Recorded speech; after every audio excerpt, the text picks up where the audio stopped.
அதுக்கு முன்னாடி நம்ம சேனலை சப்ஸ்கிரைப் பண்ணாதவங்க மறக்காமல் சப்ஸ்கிரைப் பண்ணுங்கள். பக்கத்தில் இருக்கிற பெல் பட்டனையும் அழுத்துங்க. வாங்க வீடியோக்குள்ளே போகலாம்.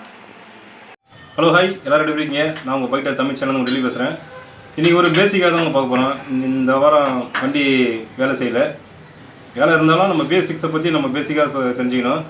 அதனால் ஒரு CKP சென்சார் பற்றி தான் பார்க்க போகிறோம். இது கிராங்க் ஷாட் ப்ரொசீஜர் சென்சார் சொல்லுவாங்க. இது வண்டியில் என்ன வேலை செய்கிறது தான் நம்ம காமிக்க போகிறோம். ஓகேங்களா? இது வந்து தகவல் வந்து சொல்லுது, ஒரு ECU தகவல் சொல்லுது. ECUன்றது என்னன்னு தெரியும் உங்களுக்கு, எலக்ட்ரானிக் கண்ட்ரோல் யூனிட் சொல்லுவாங்க. அது இப்போ ஃபஸ்ட்டு வண்டிக்கெலாம் நம்ம CDன்னு சொல்லுவாங்க. இப்போ ECU தான் எல்லா வண்டிக்குமே. இப்போ அதனால் அந்த வீடியோவில் சொல்லியிருப்பேன், இது ECU பற்றி சொல்லியிருப்பேன். ECU என்னென்னு கேட்காதீங்க, இதுதான் அர்த்தம். அதுக்கு ஃபஸ்ட்டு CD இருந்தது, இப்போ ECUவாக மாற்றிருக்காங்க. ஓகேங்களா? அதுமாரி இந்த பாடி டச் பண்ணுறது அந்தமாரி விஷயம்லாம் இந்த Bs6ல் பண்ணக்கூடாது. ஒரு கிராங்க் ஷாட் ப்ரொசீஜர் சென்சார் வந்து என்ன வேலை செய்யுது, என்ன தகவல் வந்து ECU சொல்லுது, ECU தகவலை யாராருக்கெல்லாம் சொல்லி அதை வந்து வேலை செய்ய வைக்கிறது அப்படின்னு தான் அந்த வீடியோவில் காமிச்சிருப்பேன். ரொம்ப சிம்பிளாக தான் இருக்கும் உங்களுக்கு. இது ஃபுல்லாகவே டைலாக தான் இருக்கும். நான் பேசுகிறது தான் ஃபுல்லாகவே இல்லை. அதனால் நம்ம ஒரு சென்சாரையும் அடுத்த சென்சார் கண்டிப்பாக எல்லாமே நான் வண்டியில் தான் காமிப்பேன். அதை ஒர்க் பண்ணுறது எப்படின்னு காமிக்கிறேன் உங்களுக்கு. ஓகேங்களா? இது ஒரு டைலாகாக இருக்கும் உங்களுக்கு. டைலாக்னா நீங்கள் பார்த்து தெரிஞ்சுங்க. முதல்ல ஒரு Bs6 சென்சார் இந்த சென்சார் என்ன வேலை செய்யுதுன்னு முதல்ல தெரிஞ்சுப்போம். ஒரு வண்டியில் 8 சென்சார் இருக்குன்னா 8 சென்சாருமே என்னென்ன வேலை செய்யுதான் காமிக்கிறோம். எந்த ஒரு சென்சாருமே நேரடியாக போய்ட்டு வேலை செய்ய வைக்காது. ECU தகவல் சொல்லும். தகவல் மூலிமா தான் மற்றவங்களாம் வேலை செய்வாங்க. வேலை செய்கிறதுனா இந்த ஃபியூல் பம்பு, அப்புறம் இன்ஜெக்டரு, இந்தமாரி விஷயம்லாம் தான் நடக்கும். ஓகேங்களா? அதனால் சென்சார் டைரெக்டாக போய் அவங்ககிட்ட சொல்லாது, ECU மூலம் தான் சொல்லுவோம். அதை தான் நான் கொஞ்சம் தெளிவாக சொல்லியிருக்கேன், ஓரளவு புரியுற மாதிரி சொல்லியிருக்கேன். அடுத்த வீடியோவில் சொல்லும்போது உங்களுக்கு பொருளை காமிச்சு அந்த வண்டியை எடுத்து கரெக்டாக அதுக்கேற்ற மாதிரி உங்களுக்கு சொல்லித்தரேன். உங்களுக்கு Bs6 பற்றி கண்டிப்பாக தெரிஞ்சுங்க. Bs6ன்றது எல்லாருக்கும் தெரியும், பாரத் ஸ்டேஜின்னு அர்த்தம். 6ன்றது பொசிஷனை குறிக்கிறது. ஓகேங்களா? இதை நான் ஆல்ரெடி சொல்லியிருப்பேன். இப்போதைக்கு இந்த வீடியோவை பாருங்கள். உங்களுக்கு பிடிச்சிருந்தா கமெண்ட் பண்ணுங்கள். எந்த பிரச்சனை இருந்தாலும் உங்களுக்கு ஷேர் பண்ணுங்கள்.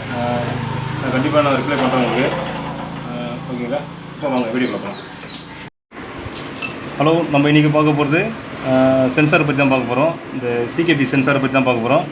கிராங்க் ஷாட் ப்ரொசீஜர் சென்சார் சொல்லுவாங்க அது பேர். இந்த ஒரு சென்சாரை பற்றி தான் இன்றைக்கி பார்க்க போகிறோம். ஓகேங்களா? ஒரு வண்டியில் வந்து போஸ்டோக்குன்னா என்னென்னு தெரிஞ்சிருக்கும் நிறைய பேருக்கு. தெரியாதவங்களுக்கு இந்த வீடியோ பாருங்கள். ஓரளவுக்கு உங்களுக்கு ஒரு ஃப்ரெஷ்ஷாக இருக்கும், ஒரு ஈஸியாக இருக்கும். மற்றத்தில் யாருன்னா சொல்லும்போது கூட நீங்கள் ஈஸியாக ஆன்சர் சொல்கிறதுக்கு ஈஸியாக இருக்கும். ஏன்னா போஸ்டோக்கு பற்றி தெரிஞ்சு வச்சு நல்லது. இப்போ வர Bs6 சென்சாரை பற்றிலாம் நிறைய தெரிஞ்சு வச்சுக்கணும் நீங்கள். அப்போ தான் வேறு யாருமே நம்மளை ஒரு ஏமாற்ற மாதிரி நம்ம அழகாக இந்த விஷயத்தை தெரிஞ்சு வச்சுனாவே அவங்களுக்கு முன்னாடியே அந்த தகவல் நம்மளுக்கு தெரியும். ஓகேங்களா? அந்தமாரி தான் இந்த வீடியோ நான் காமிக்கிறேன் உங்களுக்கு. போஸ்டோக்குன்றது செக்ஷன், கம்ப்ரஸர், பவர், எக்ஸாஸ்ட், இந்த 4மே சேர்ந்தது தான் போஸ்டோக் சொல்கிறது. இந்த போஸ்டோக் வந்து செக்ஷன்றது எப்படி தெரியும்னா, பிஸ்டன் கீழே இருக்கும்போது உள்ளே வர ஏர் பிக்சல் மிக்சிங் அந்த இடத்த தான் நம்ம செக்ஷன் சொல்லுவோம். அடுத்தது கம்ப்ரஸரு. ஓகேங்களா? பிஸ்டன் வந்து மேலே வந்து இந்த வந்த பெட்ரோலையும் காற்றையும் கம்ப்ரஸர் பண்ணி அதை அடர்த்தி டைட்டாகும். உங்களுக்கு டைட்டாக்கின உடனே அது செகண்ட் ஸ்டோக் சொல்லுவாங்க.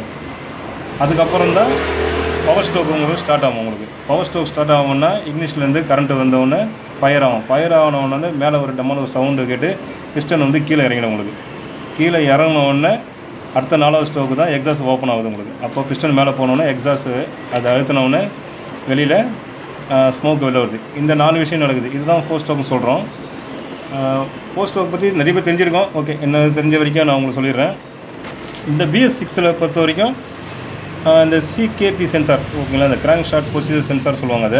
அதை வந்து எல்லா வண்டியிலுமே கண்டிப்பாக மேக்னெட் சைடு தான் கொடுத்துருப்பாங்க 100%. ஓகேங்களா?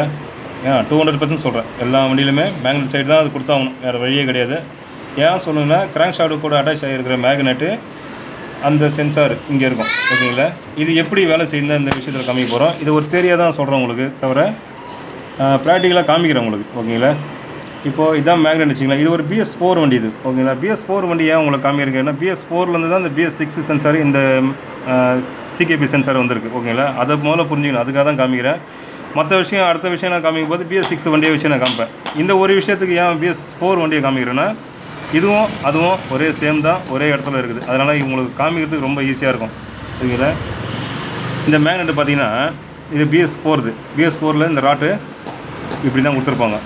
இதே Bs6 இருந்தால் இந்த ராட்டு வந்து 22 ராட் இருக்கும் இது. ஓகேங்களா? இந்த 22 ராட்டும் ஒரே பக்கத்தில் தான் இருக்கும், அப்படியே ஒரே இதில். ஆனால் ஒரு இடத்துல வந்து இவ்வளோ பெரிய கேப் கொடுத்துருப்பாங்க. ஓகேங்களா? இந்த கேப் கொடுத்துருப்பாங்க, அது வந்து இந்த சைடில் வந்துடும் உங்களுக்கு. இதுவும் அங்கே கரெக்டாக அட்டாச் ஆகிற மாதிரி உங்களுக்கு இருக்கும். ஓகே, இது வந்து இந்த சென்சார் வந்து என்ன வேலை செய்யுதுன்னு தான் காமிக்க போகிறோம். இந்த சென்சார் வந்து கண்காணிப்பாளர் ஒண்டி தான். என்ன வேலை நடக்குது தகவல் சொல்கிற வேலைக்கு தான் சென்சார்னு பேர். ஓகேங்களா?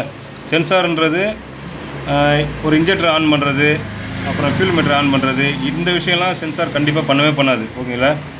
இது உள்ளே நடக்கிற விஷயத்தை ஒண்டி ஈசியூக்கு சொல்லுவோம். ஓகேங்களா?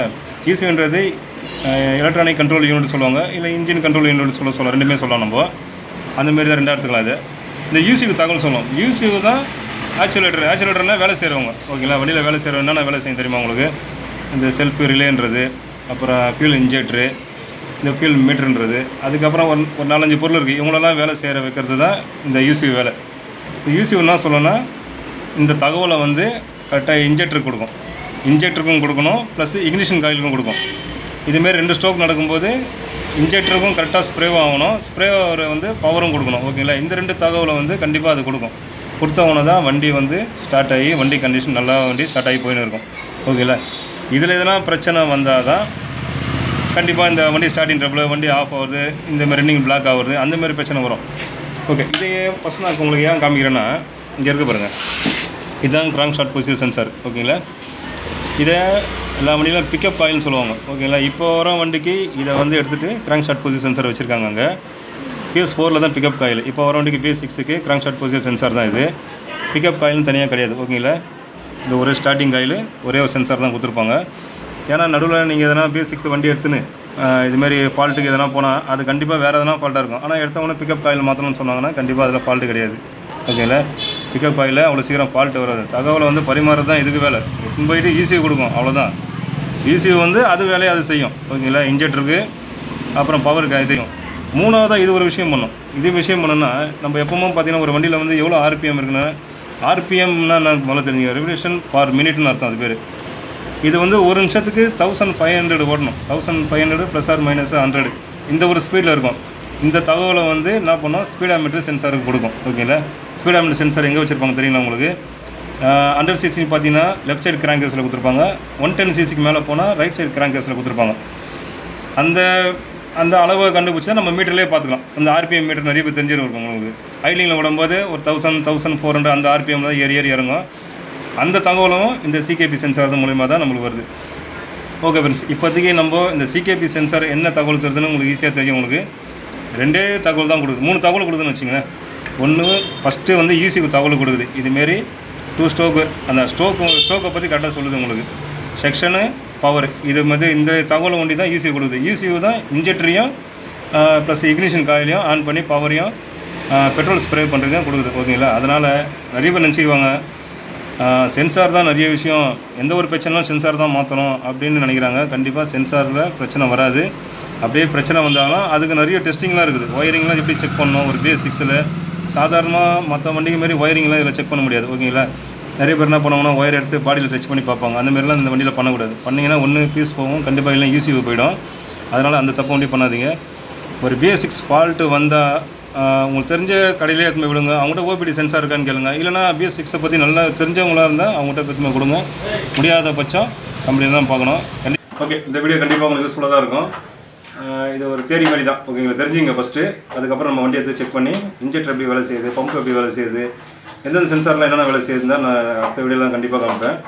நடுநடுவில் இந்த Bs6 பற்றி போடுவேன். ஏன்னா இப்போ Bs6 நிறைய பேர் வாங்க ஆரம்பிச்சிட்டாங்க. அதனால் Bs6 பற்றி கண்டிப்பாக போடணும். அதுக்கு எப்படி நம்ம டூல்ஸ் வச்சு வேலை செய்கிறது அந்த மாதிரி அதான் முக்கியமானது.